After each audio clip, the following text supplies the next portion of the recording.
Check करो, आपने heading डाल रखी है गैलीलियन ट्रांसफॉर्मेशन इक्वेशन और उसके बाद आपने कंडीशन लगा रखी है जब दोनों निर्देश तंत्र समपाती नहीं हो। चेक करो ये कंडीशन लगा रखी है क्या? आपके पास दो फ्रेम ऑफ रेफरेंस हैं और वो ओवरलैपिंग नहीं कर रहे, यही कंडीशन लगा रखी है। इसका मतलब अपन क्या कहना चाह रहे हैं इधर देखना, ध्यान सुनना बेटा। आपके पास ये एक एस फ्रेम ऑफ रेफरेंस है और गैलीलियन ट्रांसफॉर्मेशन इक्वेशन पढ़ रहे हैं, तो ये फिक्स है कि गैलीलियन ट्रांसफॉर्मेशन इक्वेशन कौन से फ्रेम ऑफ रेफरेंस के लिए वैलिड होती हैं? इनर्शियल। जो निर्देश तंत्र है वो जड़त्वीय होना चाहिए। कैसा होना चाहिए? तो यहाँ पे एस है, ये एक जड़त्वीय निर्देश तंत्र है, इनर्शियल फ्रेम ऑफ रेफरेंस है और ये इसका ओरिजिन पॉइंट है ओ। ठीक है, अपने पास एस एक जड़त्वीय निर्देश तंत्र है और ये इसका ओरिजिन पॉइंट है। ये कोऑर्डिनेट एक्सिस अपन ने एक्स मान ली और इसको वाई मान लिया। अपन क्या बोल रहे हैं? अपन बात कर रहे हैं इनिशियल स्टेट में। किसमें बात कर रहे हैं? प्रारंभिक अवस्था में। और अपन एक शब्द बोल रहे हैं कि दोनों निर्देश तंत्र हैं ये ओवरलैपिंग नहीं कर रहे।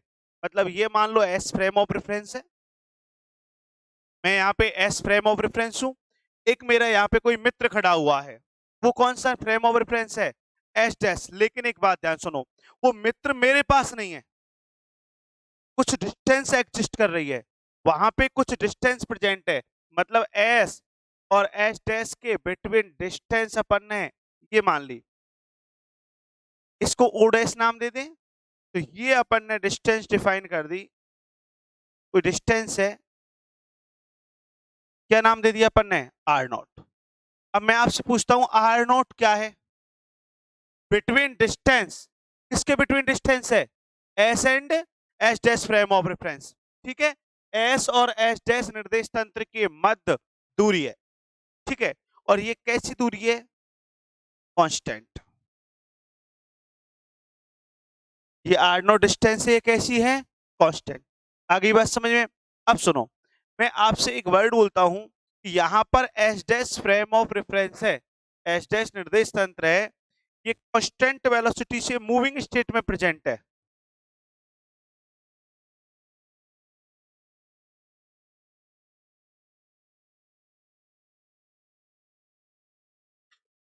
अब ये एस डैश यदि मूविंग स्टेट में होगा, मान लो टी बराबर 0 पर ये यहाँ पे प्रेजेंट है और आफ्टर टी टाइम, टी समय पश्चात, एक मिनट देखना, मैं आफ्टर टी टाइम इसकी पोजीशन बनाता हूं। ये अपना कौन सा फ्रेम रेफरेंस है? एस। Origin point O. यहां पे अपना एस डैश है, ये दिखा दिया। ये डिस्टेंस कितनी थी? R naught. समझने का प्रयास करना। अब जो आपका एस डैश फ्रेम ऑफ है, ये position after T time, T समय पश्चात ये यहां पर पहुंच गया, यहां पर पहुंच गया आफ्टर टी टाइम। कौन सा frame of reference? S dash. कहां पर पहुंच गया? ये पोजीशन ले ली इसने, एस डबल डैश। ये S dash frame of reference है, यहां पर पहुंच गया। तो ये डिस्टेंस इसने अप्रोच की नहीं की, ये बताओ, ये रीच की नहीं की इसने, ये दूरी तय की नहीं की। इसका नाम मैं ओ प्राइम दे देता हूं और इसका नाम क्या दे देता हूं? O double prime. मुझे O prime O double prime distance बताओ कितनी है? पहले तो ये बताओ O prime O double prime क्या है? एस डैश निर्देश तंत्र के द्वारा तय की गई दूरी। मैंने सही बोला है? जो S dash frame of reference है उसने कितनी डिस्टेंस रीच की है, वो डिस्टेंस है कितने समय में? आफ्टर टी टाइम, टी समय पश्चात 2 सेकंड 10 सेकंड। अपना एस डैश फ्रेम था, यहां पे पहुंच गया और इसको अपन ने यहां पे नाम क्या दे दिया? S double dash. और एस फ्रेम ऑफ रेफरेंस है, वो आप रेस्ट स्टेट में, कौन सी स्टेट में है? रेस्ट, विराम अवस्था में बैठा, ये रेस्ट स्टेट में, विराम अवस्था। तो ये डिस्टेंस बता सकते हो? आराम से बता सकते हैं, हमने फार्मूला पढ़ा है। Time is equal to distance upon speed, समय बराबर दूरी बटा चाल। कितने टाइम में अप्रोच किए? टी टाइम में। कितनी डिस्टेंस है? ओ प्राइम ओ डबल प्राइम, यही डिस्टेंस है कि चेक करना। कितनी स्पीड से? मान लेते हैं वेग कितना है, v कांस्टेंट है। तो क्या आ जाएगा आपके पास डिस्टेंस निकालोगे तो?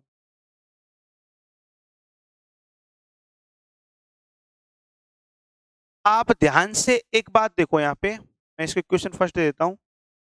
ओ प्राइम ओ डबल प्राइम है, ये with respect to time change हो रहा है। ये जो दूरी है ये समय के सापेक्ष परिवर्तित हो रही है, चेक कर लो, टाइम पे डिपेंड कर रही है। जैसे जैसे टाइम बढ़ता जाएगा ये डिस्टेंस बढ़ती जाएगी, नहीं बढ़ती जाएगी। चेक कर। अब चलो पार्टिकल को एक्सप्लेन करते हैं। अब अपन मानते हैं, सबसे पहले तो ये समझ में आ गया एस प्राइम और एस डबल प्राइम क्या है। एस डबल प्राइम है वो एस प्राइम की पोजीशन है, एस प्राइम की स्थिति है, लेकिन आफ्टर टी टाइम, टी समय पश्चात। आगे बात समझ में? हाँ भाई, पार्टिकल है, अपन मान लेते हैं पार्टिकल यहां पे प्रेजेंट है, ये मान लिया पॉइंट पी पर पार्टिकल मान लिया। अपन ने मान लिया जो कण है वो बिंदु पी पर उपस्थित है। कहां पे प्रेजेंट है? पॉइंट पी पर। अब एक बात ध्यान सुनो, उसको एस फ्रेम ऑफ रेफरेंस में जो ऑब्जर्वर बैठा हुआ है, यहाँ पे एक व्यक्ति बैठा हुआ है, ये देख रहा है साहब, जो पॉइंट पी पर पार्टिकल प्रेजेंट है उस पार्टिकल को ऑब्जर्व कर रहा है, पॉइंट ऊपर बैठा हुआ व्यक्ति, तो इसका पोजीशन वेक्टर क्या हो गया? सही दिखा है। और S double prime S double dash में पोजीशन वेक्टर क्या हो जाएगा? मैं आर डैश से शो कर देता हूं। मुझे ये बताओ आपने एस डैश में क्यों नहीं दिखाया पोजीशन वेक्टर? सोच समझ के बोलो। मैं आपसे ये पूछ रहा हूं कि आपने S dash frame of reference में पोजीशन वेक्टर क्यों नहीं दिखाया?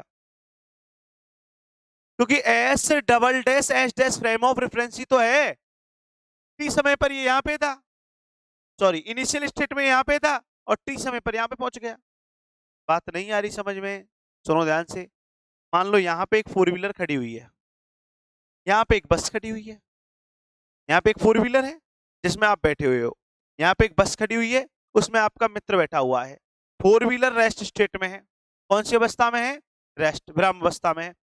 बस है, वो जैसे टाइम स्टार्ट होता है वो कांस्टेंट वेलोसिटी से दौड़ना स्टार्ट कर देती है जो बस है। मैं बोलता हूं 15 सेकंड बाद, तो 15 सेकंड बाद उसकी पोजीशन चेंज हो जाएगी, 20 सेकंड बाद उसकी पोजीशन, और उसमें जो मित्र बैठा हुआ है उसकी पोजीशन भी क्या होगी? चेंज। नहीं आई बात समझ में? इनिशियल स्टेट में प्रारंभिक अवस्था में यहाँ पे था, और 15 सेकंड बाद अलग पोजीशन, 20 सेकंड बाद अलग। तो अपन से यही तो बोला था, एच डैश क्या है? ये इनिशियल स्टेट में पोजीशन है, और एच डबल डैश क्या है? आफ्टर टी टाइम, टी समय पश्चात स्थिति है, और दोनों एक ही है, एच डैश और एच डबल। अरे ये बस ही है। बात समझ में आ रही है ना? चलो इसको मैं डॉट डॉट से दिखा देता हूं।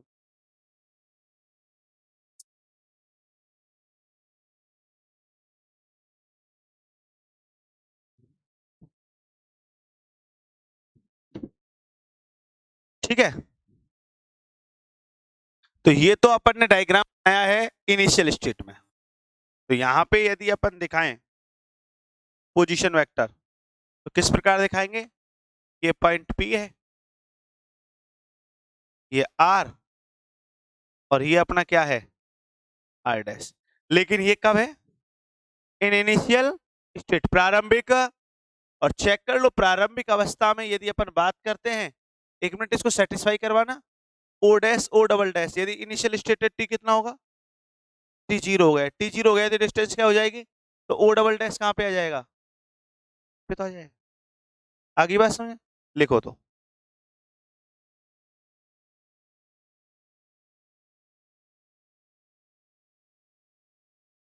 यहाँ पे जब डायग्राम बनाएंगे यहाँ पे लिखना है इन इनिशियल स्टेट ब्रैकेट में टी बराबर 0, प्रारंभिक अवस्था में, और यहाँ पे लिखना टी समय पश्चात, आफ्टर टी टाइम, और दोनों डायग्राम बना लो। दोनों डायग्राम बनाओ भैया। यहाँ पे लिखो इन इनिशियल स्टेट प्रारंभिक अवस्था में, और ब्रैकेट में लिखो टी बराबर 0, और यहाँ पर टी समय पश्चात।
बताओ, कोई बात समझ नहीं आई हो तो पूछो आराम से।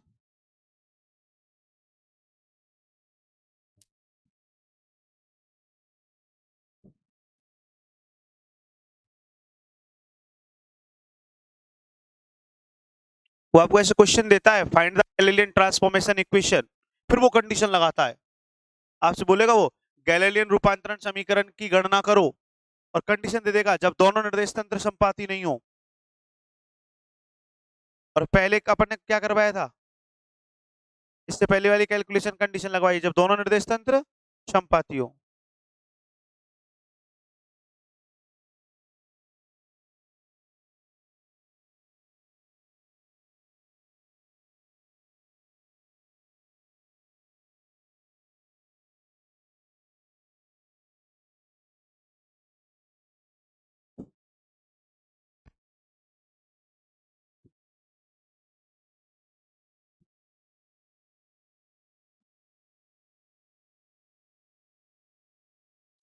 लिख दिया आफ्टर टी टाइम। चलो तो आगे चलते हो।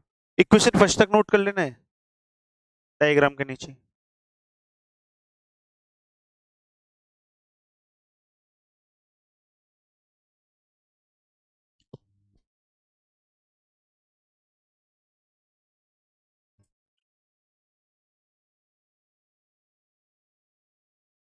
अब 1 मिनट ध्यान से देखना।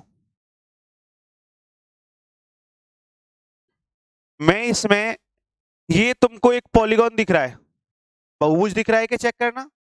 ट्राइंगल लॉ नहीं लगा सकते, यहाँ पे त्रिभुज नहीं है ये। एक बार देखो डायग्राम को, साइड देखना, 1 2 3 और 4। तो यहाँ पे अपन पॉलीगॉन मेथड लगाते हैं, वेक्टर के लॉ पढ़े हैं अपन ने, बहुभुज विधि पढ़ी है। तो कैसे लगाएंगे देखना, O O prime head to tail connect हो रहा है, क्या प्रॉब्लम आ रही है देखो, ओ डबल प्राइम पी, लेकिन ये हेड से हेड कनेक्ट हो रहा है। तो मैं यहाँ पे यदि पॉलीगॉन मेथड लगाता हूँ, बहुभुज विधि लगाता हूँ, तो क्या आएगा बोलना, ओपी वेक्टर। यहीं से स्टार्ट करते हैं ना,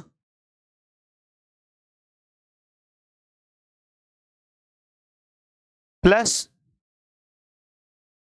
सही लगाया क्या चेक करो, अपन लिख दिया फ्रॉम पॉलीगॉन मेथड, बहुभुज विधि पढ़ी है अपन ने।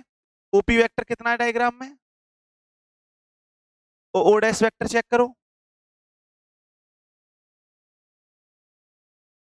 आपने कैलकुलेट किया, प्लस, तो मुझे आर डैश कैलकुलेट करना हो तो इन दोनों का ट्रांसफर इधर कर दें, तो आर माइनस क्या आएगा बोलना,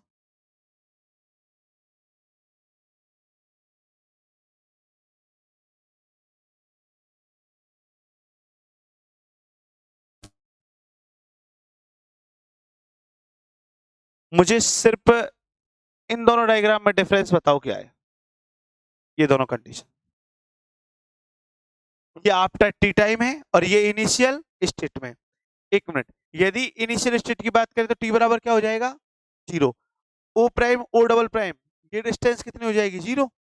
चेक करना, ये 0 होते ही, ये वाली टर्म 0 होते ही, ये टर्म 0, तो क्या आएगा तुम्हारे पास, R prime equal to R minus R not. Check कर लो, जब दोनों निर्देश तंत्र संपाती हो, यही कंडीशन निकाली है आपने, चेक कर लो। और आर नॉट वहां पे फिर वेरी कर रहा है, फिर वो कैलकुलेट किया है आपने वीटी, यही कंडीशन कैलकुलेट कर रखी है आप। आगे बात समझ में, हाँ भाई। अब यहाँ पे मुझे एक एक शब्द को एक्सप्लेन करो। सबसे पहले तो मुझे ये बताओ आर क्या है, position vector of particle in S frame of reference. R prime क्या है, position vector of particle in S double prime frame of reference. बोलो आप, डबल प्राइम बोलो, क्योंकि एस प्राइम ने कौन सी पोजीशन ले ली, एस डबल प्राइम। हाँ भैया, आर नॉट क्या है, कांस्टेंट डिस्टेंस। कौन सी डिस्टेंस है भाई, वीटी भी तो डिस्टेंस है, लेकिन आर नॉट कौन सी डिस्टेंस है, समझ में आ गया। जैसे एक फोर व्हीलर यहाँ पे खड़ी हुई थी, बस यहाँ पे खड़ी हुई थी, तो जो नियत, थोड़ी देर बाद, कुछ समय पश्चात बस ने दौड़ लगाना स्टार्ट कर दिया था, तो वो डिस्टेंस टाइम के अकॉर्डिंग चेंज हो रही है, ये कांस्टेंट डिस्टेंस। समझ में आ रही है बात? ठीक है, और v क्या है? Constant velocity of H dash frame of H dash निर्देश तंत्र का नियत वेग, और t क्या है? टाइम। देखो यहाँ पे सदिश की बहुभुज विधि से, from polygon vector addition method, polygon vector addition method, सदिश की बहुभुज विधि से, और लिखो इक्वेशन सेकंड।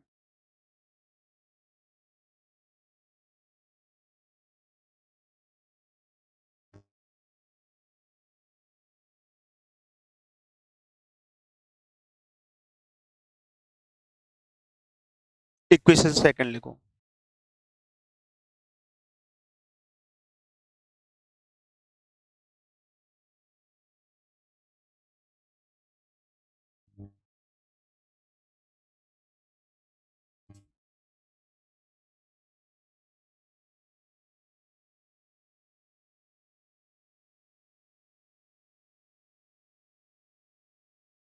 क्या r prime equal to r आ रहा है क्या?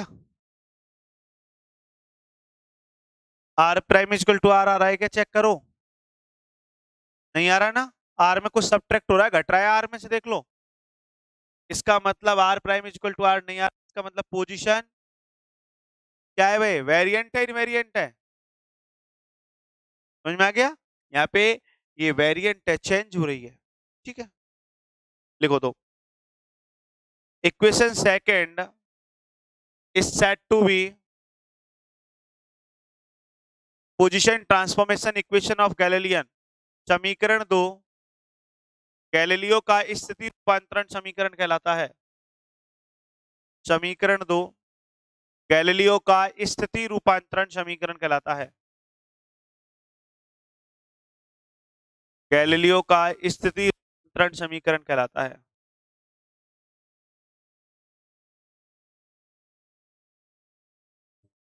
It is clear from equation second, समीकरण 2 से स्पष्ट है कि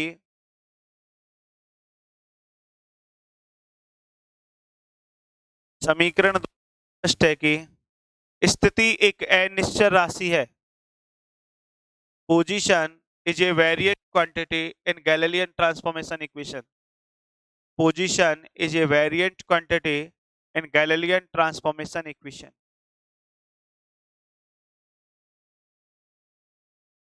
लिख दिया? स्थिति एक अनिश्चित राशि है। हाईलाइट कर देना अनिश्चित को।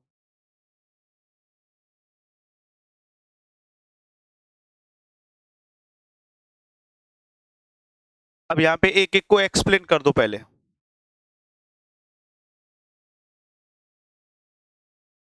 सबसे पहले आर वेक्टर करके लिखो। लिखो एस निर्देश तंत्र में कण का स्थिति सदिश, position vector of particle in S frame of reference. Position vector of particle in S frame of reference. S निर्देश तंत्र में कण का स्थिति सदिश।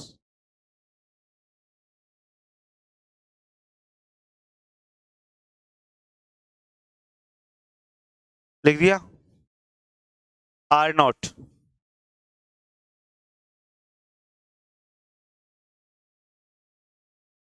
प्रारंभिक अवस्था में एस और एस डैश निर्देश तंत्र के मध्य नियत दूरी, constant distance between S and S dash frame of reference in initial state, bracket में t बराबर 0 लिख लेना। प्रारंभिक अवस्था में दोनों निर्देश तंत्रों के मध्य नियत दूरी,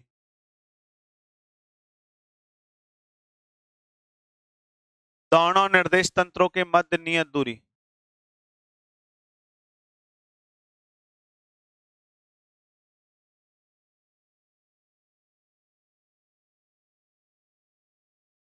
ये आर प्राइम को मैं ऐसे लिखा सकता हूँ यदि आपके समझ में आ गया हो तो। जैसे मैं एस डबल डैश का यूज नहीं करूं तो क्या ऐसे लिखा सकता हूं कि आर प्राइम को, ध्यान सुनना, सही है क्या?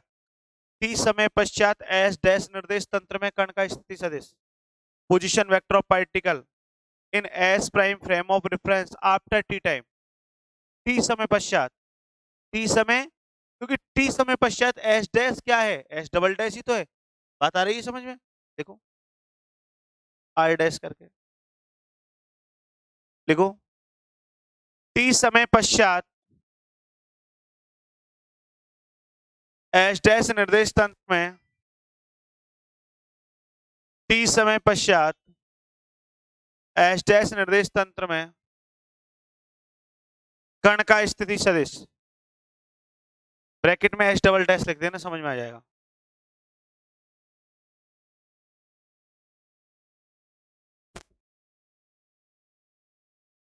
लिख दिया। इसके बाद V vector, constant velocity of S dash frame of reference, constant velocity of S dash frame of reference, S dash निर्देश तंत्र का नियत वेग, एस डैश निर्देश तंत्र का नियत वेग।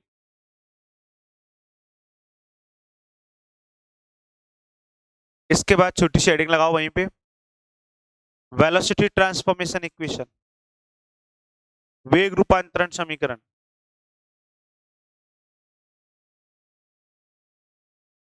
Velocity transformation equation,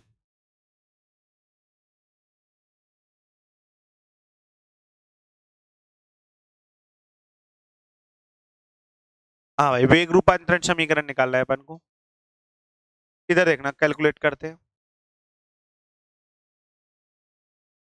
we know that from position transformation equation, हम जानते हैं कि स्थिति रूपांतरण समीकरण से क्या थी अपने पास, पोजीशन ट्रांसफॉर्मेशन इक्वेशन अभी कैलकुलेट की थी, R prime is equal to R minus क्या थी, R naught plus V T. Check करो ये थी क्या,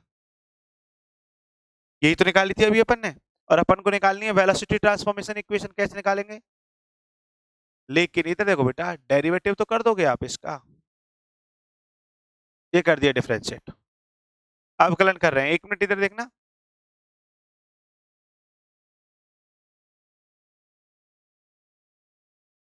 एक मिनट इधर देखो बेटा,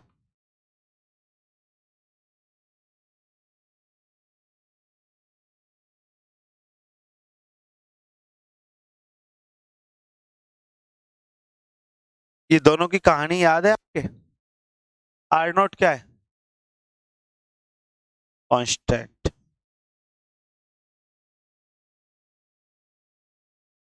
वी वेक्टर क्या है?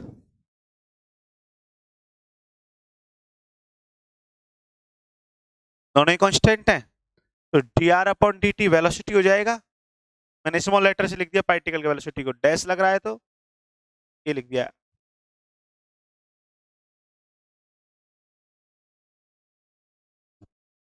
ये क्या है? सही है, जीरो। कांस्टेंट बाहर आ जाएगा और टी का टी के रेस्पेक्ट में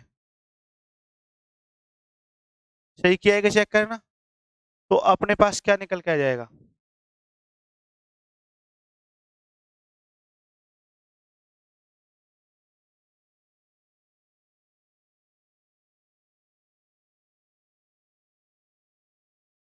चेक करो यही मिलेगा क्या,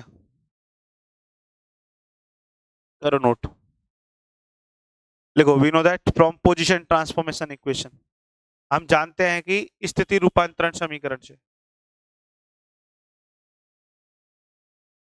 हम जानते हैं कि स्थिति रूपांतरण समीकरण से, we know from position transformation equation, और करो नोट भैया।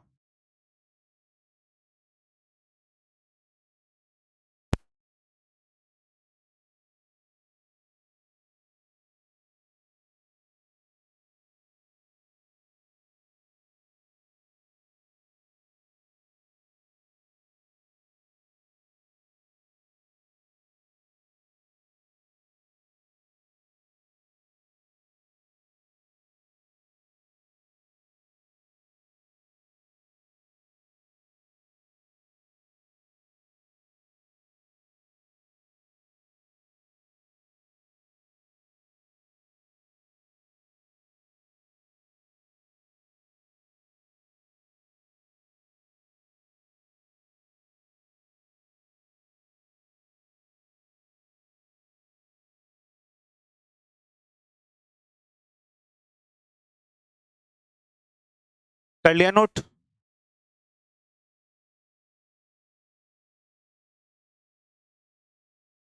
तो वेलोसिटी वेरिएंट है या इनवेरिएंट है?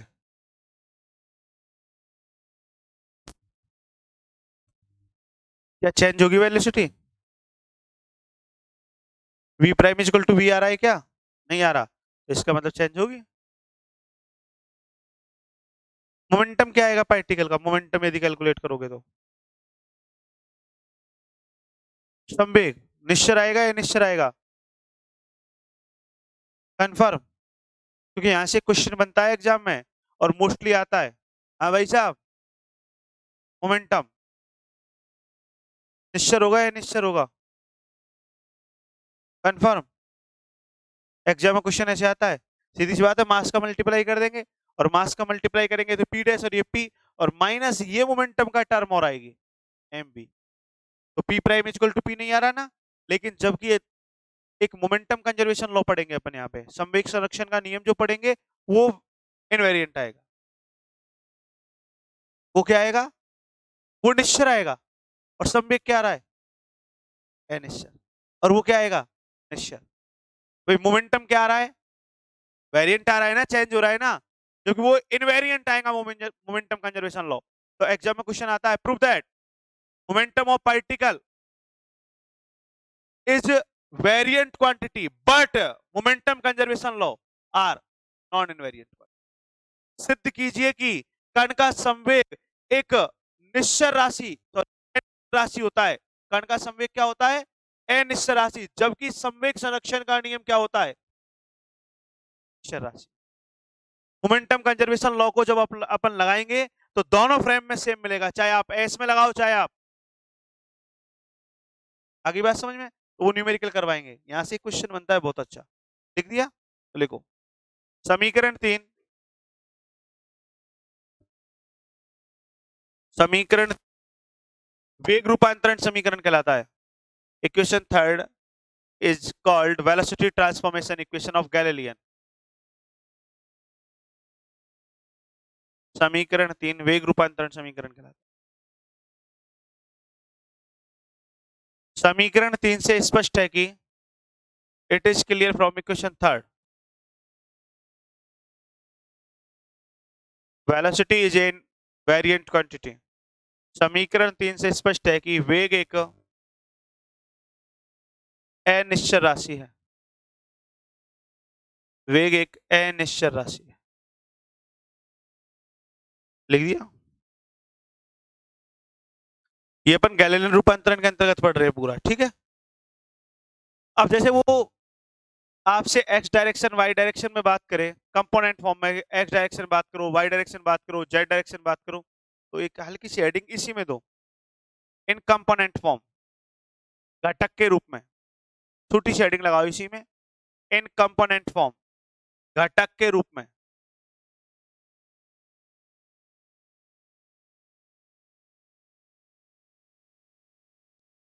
तो कंपोनेंट फॉर्म में अपन डिफाइन करेंगे, तो इधर देखने का जैसे आपको बोल रहा है कि एस निर्देश तंत्र में कण का वेग लिखना है कंपोनेंट फॉर्म में, कैसे लिखेंगे? एक्स डायरेक्शन में यूनिट वेक्टर के साथ लिखेंगे तो क्या आएगा?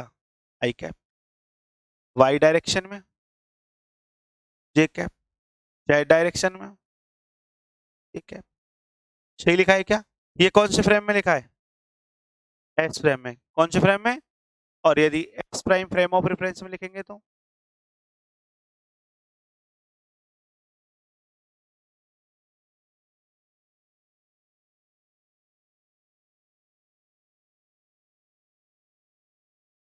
सही लिखा है क्या?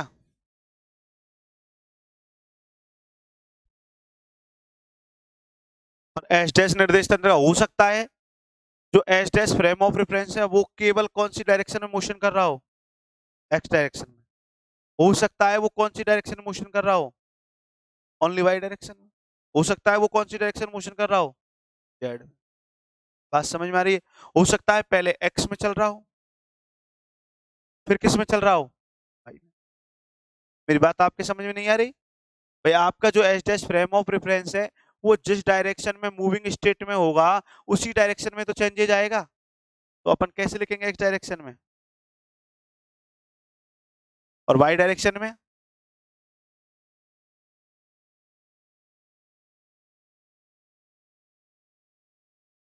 तो ये वैल्यू इक्वेशन थर्ड में पुट कर रहा हूं मैं। चेक करना वी प्राइम का मान, वी का मान और कैपिटल वी का मान इक्वेशन थर्ड में पुट कर रहे हैं अपन, तो क्या आएगा देखना।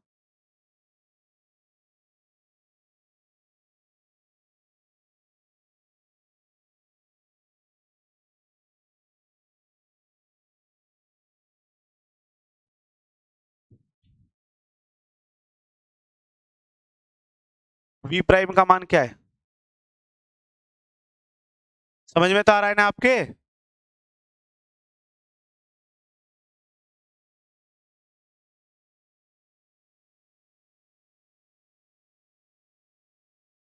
We minus capital V, V का मान कितना है?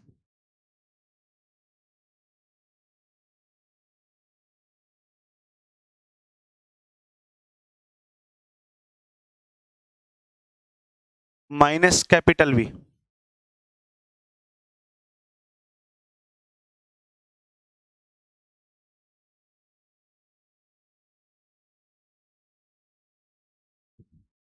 हाँ भाई,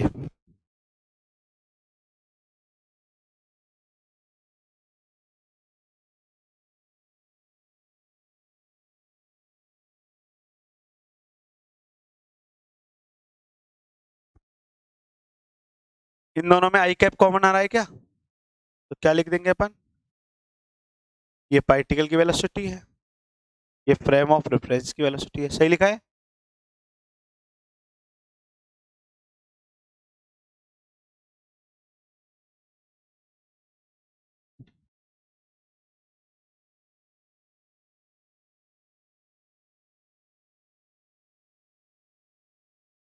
यूनिट वेक्टर कॉमन ले लिए।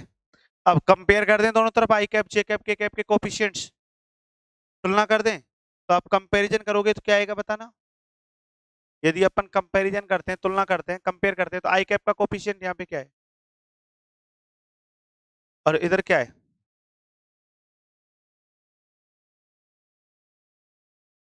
ऐसे ही जे कैप का कोफिशिएंट, यहाँ पे जे कैप का गुणांक क्या है?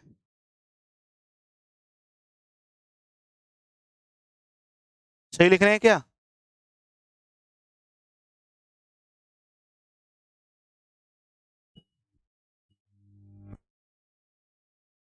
एग्जाम में कई बार ये कंपोनेंट फॉर्म में वेरीफाई करवा लेता है। अब यदि मुझे एक बात बताइए, यदि एच डैश निर्देश तंत्र ओनली एक्स डायरेक्शन में मूविंग स्टेट में, कौन सी डायरेक्शन में है? ध्यान सुनना, मैं आपको ये कंडीशन दे रहा हूं।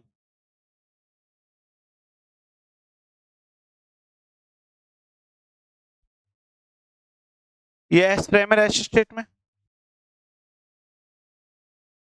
ये एच डैश फ्रेम है और ऐसे भाग रहा है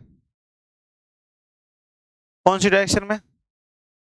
तो मुझे वेलोसिटी ट्रांसफॉर्मेशन इक्वेशन बताओ क्या होगी, सोच समझ के बोलना। केवल एक्स डायरेक्शन में मूविंग स्टेट में, बताओ वेलोसिटी ट्रांसफॉर्मेशन इक्वेशन क्या लिखोगे? ओनली एक्स डायरेक्शन में मूविंग स्टेट में है, एच डैश निर्देश तंत्र है, वो कौन सी डायरेक्शन में जा रहा है? एक्स दिशा में। बताओ क्या लिखोगे? V X prime equal to V X minus V X, लेकिन V prime equal to V prime, V Z prime equal to V Y और वी जेड कंपोनेंट क्या हो जाएंगे, क्योंकि उस डायरेक्शन में एच डैश निर्देश तंत्र का वेग है ही नहीं। तो पार्टिकल की वेलोसिटी इन दोनों डायरेक्शन में चेक करेंगे तो क्या है? इनवेरिएंट है। चेक कर लो, नहीं आई बात समझ में? तो ऐसे क्वेश्चन आते हैं ना जब आप बोलते हो आउट ऑफ, सर वेग को अनिश्चर कैसे बोल रहा है ये, वेग को अनिश्चर कैसे बोल रहा है देखो ना। मुझे ये बताओ V X V Y V Z क्या है, मैं आपसे पूछ रहा हूँ V X V Y V Z क्या है, क्या है? कैपिटल की बात कर रहा हूं मैं। एच डैश निर्देश तंत्र का वेग है और H dash frame of reference only कौन सी डायरेक्शन में मूविंग स्टेट में है, मतलब केवल आपको वी एक्स दे रखा है, वो एक्स डायरेक्शन में जा रहा है। तो वी वाई और वी जेड कंपोनेंट क्या हो गए? वी वाई और वी जेड कंपोनेंट यदि जीरो पुट करते हो तो चेक करना। समझ में आ रहा है? तो ऐसे क्वेश्चन आते हैं भाई साहब। क्लियर हो रहा है टॉपिक? चलो तो नोट करो एक बार पहले यहाँ तक। पेशेंस रखो, ये मैं प्रैक्टिस करवाऊंगा सभी क्वेश्चंस की। लिखो, मैं बोल रहा हूँ। लिखो, मैं बोल रहा हूँ। वेग घटक के रूप में, वेलोसिटी इन कंपोनेंट्स फॉर्म, और ये तीनों लिख दो। वेलोसिटी इन कंपोनेंट्स फॉर्म, वेग घटक के रूप में, वेलोसिटी इन कंपोनेंट फॉर्म।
ये तीनों लिख लिए हो तो लिखो समीकरण 3 में मान रखने पर, और ये नोट करो।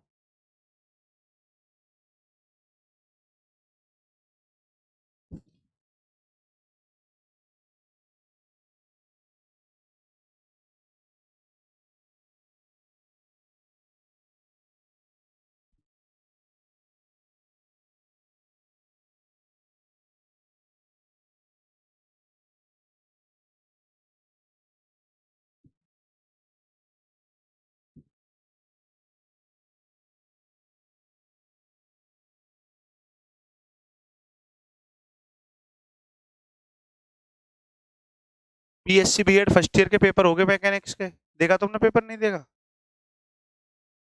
देखना पेपर, फर्स्ट ईयर का पेपर हुआ है बीएससी बीएड का।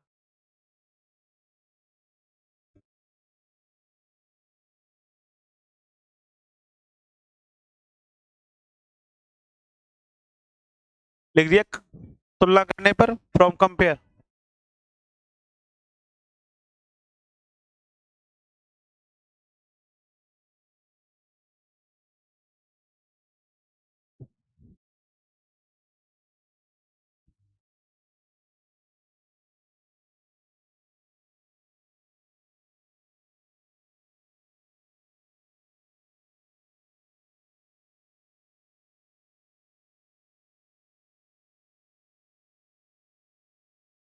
लिख दिया।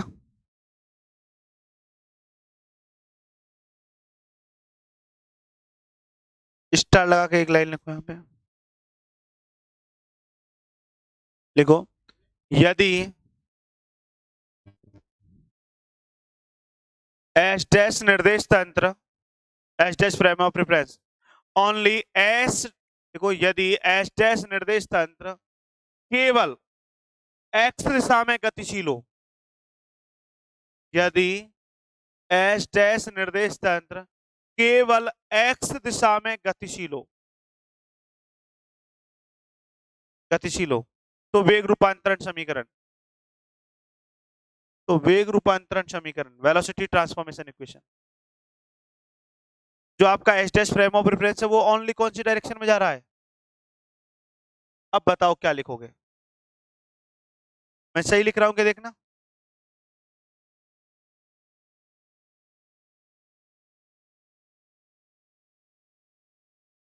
Vx भी लिख देते हैं, कई टीचर इसको डायरेक्ट ऐसे भी लिख देते हैं, क्योंकि बात एक ही है, क्योंकि Vx क्या है, v तो है, वही तो वेलोसिटी है उसके पास।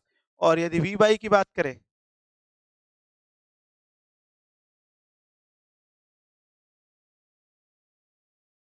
यहाँ पे जो Vx, मैं क्या कहना चाह रहा हूं, मतलब Vx है वो क्या है, केवल सही लिखा है कि चेक करना, कर लो नोट। अपने समझ में कम आया है ये, है ना, करो नोट।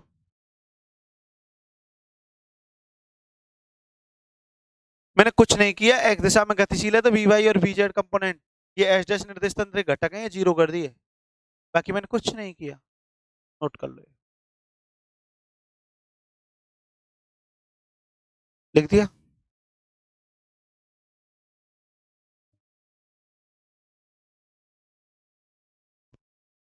इसके बाद लिखो, नेक्स्ट हेडिंग लगाओ, बल रूपांतरण समीकरण, force transformation equation, force transformation equation.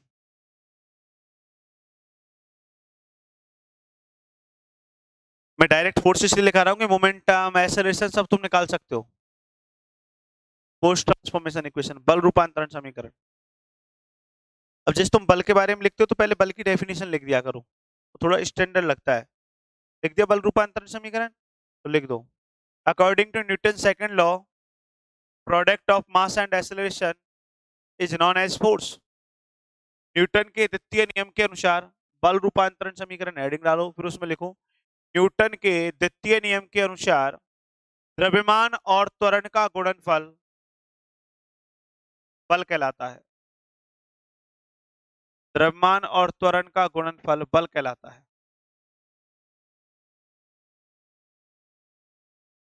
It is noted by F vector, इसे एफ वेक्टर से निरूपित करते हैं।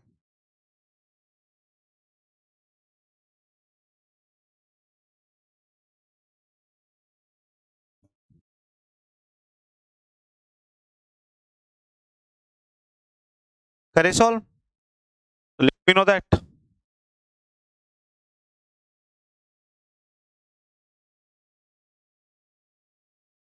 देखो, we know that from velocity transformation equation, हम जानते हैं कि वेग रूपांतरण समीकरण से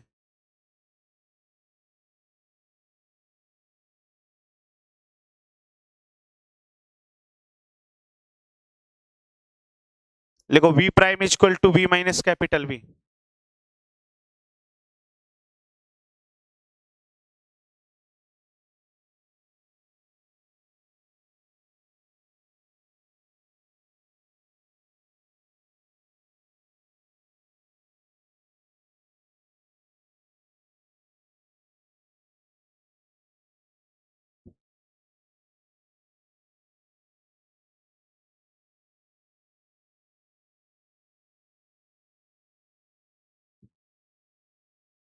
तो dv अपॉन dt एक्सेलरेशन हो गया,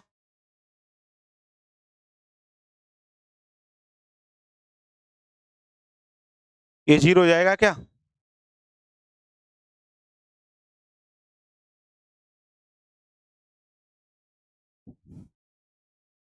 सही लिखा है,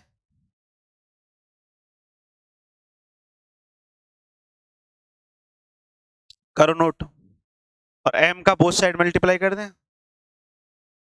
लिख दो स्मॉल m का दोनों तरफ गुणा करने पर।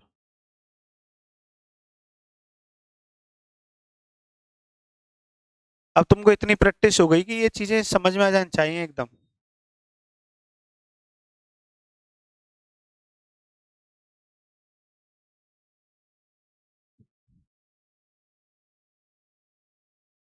कौन सी इक्वेशन दें इसको, फोर्थ है या फिफ्थ है,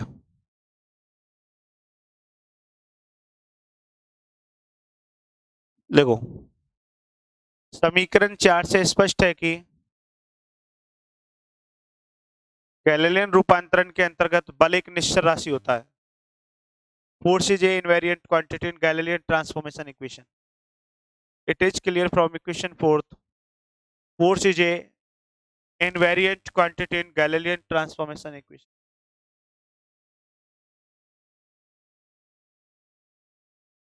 गैलीलियन रूपांतरण समीकरण के अंतर्गत बल एक निश्चर राशि होता है। समीकरण 4 से स्पष्ट है कि गैलीलियन रूपांतरण समीकरण के अंतर्गत बल एक निश्चर राशि होता है।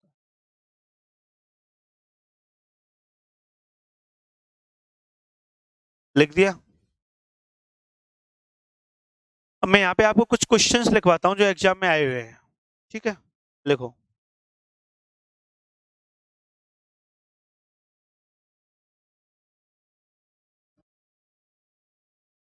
हैशटैग लगा के लिखना, इंपॉर्टेंट क्वेश्चन, इंपॉर्टेंट क्वेश्चंस, अति महत्वपूर्ण प्रश्न। हैशटैग लगा के लिखो बेटा, इंपॉर्टेंट क्वेश्चंस, अति महत्वपूर्ण प्रश्न।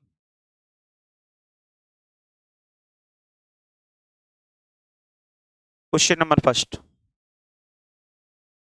जैसे कई बार वो एक बात बोलता है आपसे कि आपको दो इनर्शियल फ्रेम ऑफ रेफरेंस दे दिए। देखो, जड़त्वीय निर्देश तंत्र शब्द का मतलब गैलीलियन होता है, ये माइंड में सेट करो, क्योंकि जब भी वो गैलीलियन रूपांतरण समीकरण की बात करेगा तो इसका मतलब फिक्स है। मैंने तुमको ये लिखवा भी दिया कि वहां पर फ्रेम ऑफ रेफरेंस कैसे होंगे, इनर्शियल होंगे। कैसे होंगे?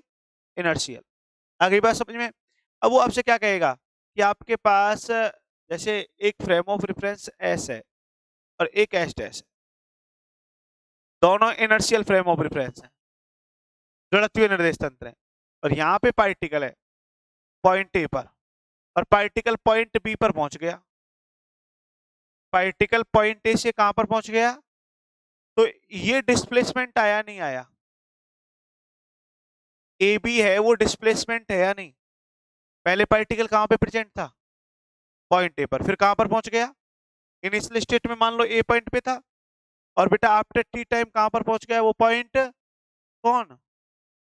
मैं पार्टिकल की बात कर रहा हूँ, डिस्प्लेसमेंट ऑफ पार्टिकल, कण का विस्थापन की बात कर रहा हूँ। अब वो क्या कह रहा है कि यदि जैसे आप विस्थापन को एस फ्रेम में डी लिखते हो और S dash frame of reference में क्या लिखते हो? डी प्राइम, तो ये डिस्प्लेसमेंट है ना पार्टिकल का, ये दोनों फ्रेम में क्या होगा? इनवेरिएंट। क्या होगा ये वेरीफाई करो। जो कण का विस्थापन होता है वो कैसी राशि होती है? निश्चर राशि होती है। कैसी राशि होती है? ये वेरीफाई करो, एग्जाम में आता है क्वेश्चन। सिद्ध कीजिए कि कण का विस्थापन गैलीलियन रूपांतरण समीकरण के अंतर्गत निश्चर राशि होता है। लिखो question.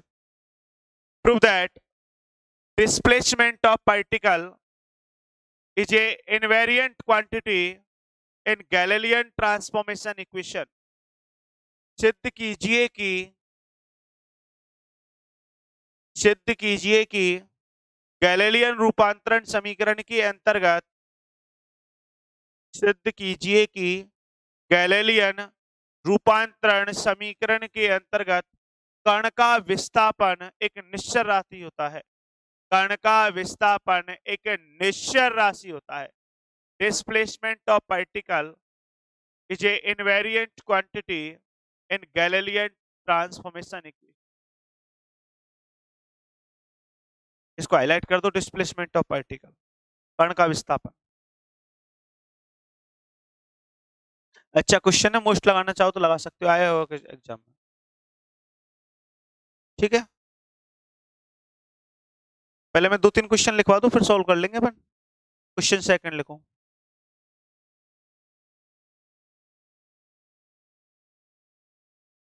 Question second, prove that, सिद्ध कीजिए कि, सिद्ध कीजिए कि गैलीलियन रूपांतरण समीकरण के अंतर, prove that momentum of particle is a variant quantity. सिद्ध कीजिए कि गैलीलियन रूपांतरण समीकरण के अंतर्गत कण का संवेग एक अनिश्चर राशि है। कण का संवेग एक अनिश्चर राशि है, जबकि संवेग संरक्षण का नियम एक निश्चर राशि है। जबकि संवेग संरक्षण का नियम एक निश्चित राशि है। Prove that momentum of particle is a variant quantity and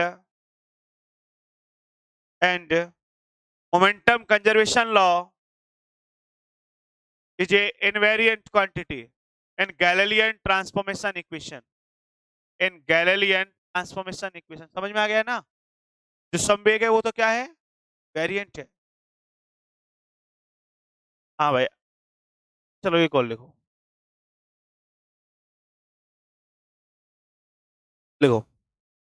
prove that energy conservation law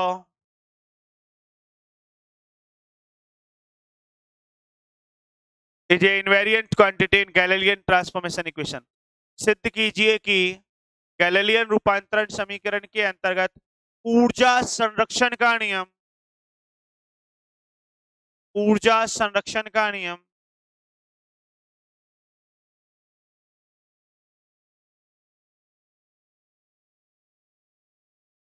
अनिश्चित राशि है। कितने क्वेश्चन हो गए? 3 हो गए क्या? चलो एक और लिख लो last. Prove that Newton's law are, लिखो बेटा, prove that Newton's law are invariant quantity in Galilean transformation equation. सिद्ध कीजिए कि गैलीलियन रूपांतरण समीकरण के अंतर्गत न्यूटन के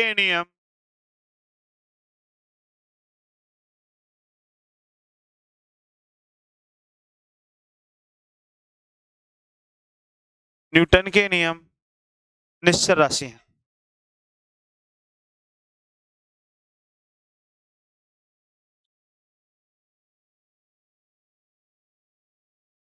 ये आपने क्या लिखा है? थर्ड क्वेश्चन पढ़ना, क्या लिखा है?